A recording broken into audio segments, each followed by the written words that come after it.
So talk to me about 4 days until Election Day. What do you think is the biggest issue in this campaign? The biggest issue in my campaign is the question of who's going to have influence and clout in Washington. As the majority leader of the Senate, I allow Kentucky to punch above its weight. There are 4 congressional leaders. I'm the only one not from New York or California. So I look out for Middle America, and in particular, Kentucky.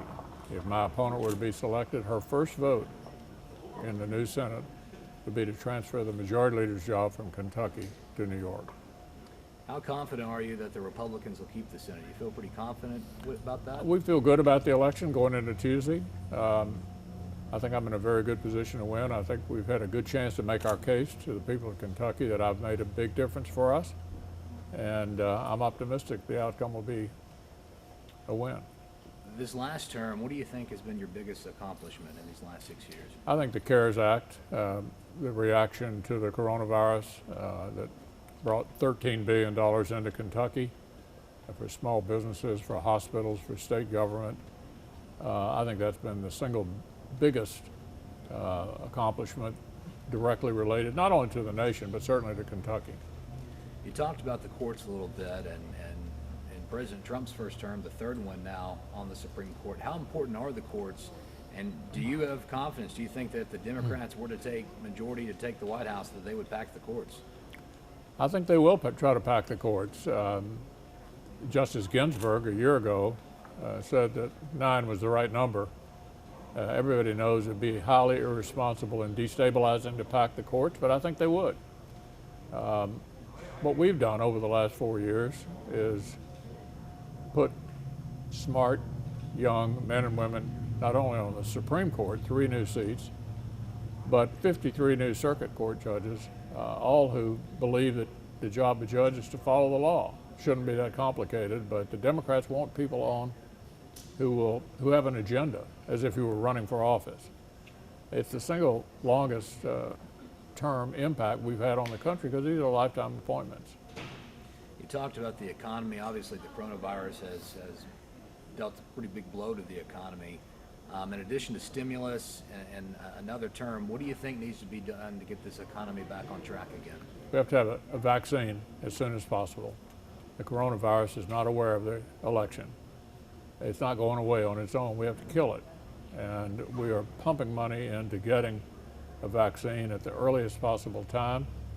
Until we get a vaccine, we have to continue to work through this economy, wear our masks, practice social distancing, because we're not going to shut the economy down again. That created a lot of unanticipated problems. What's the biggest difference between you and your opponent? Well, she said the other day she thought America was an embarrassment. America is not an embarrassment. America is the greatest country in the world, and we need to keep it that way. You had brought a bill to the floor, a stimulus bill, a few weeks ago, and that fell through. What do you think the timeline is on that? Obviously not before the election, it looks like. Yeah. When do you think we may see another stimulus? Well, we need another one, and the only reason we haven't been able to get it the last few months is the election. The Democrats are dug in at squandering money on things unrelated to COVID-19, and I offered a bill that I thought was perfectly targeted at schools, hospitals, small businesses. We couldn't get a single Democratic vote. I think they did not want to get an outcome before the election. Now that the election will shortly be over, hopefully we'll get back at it and reach an agreement.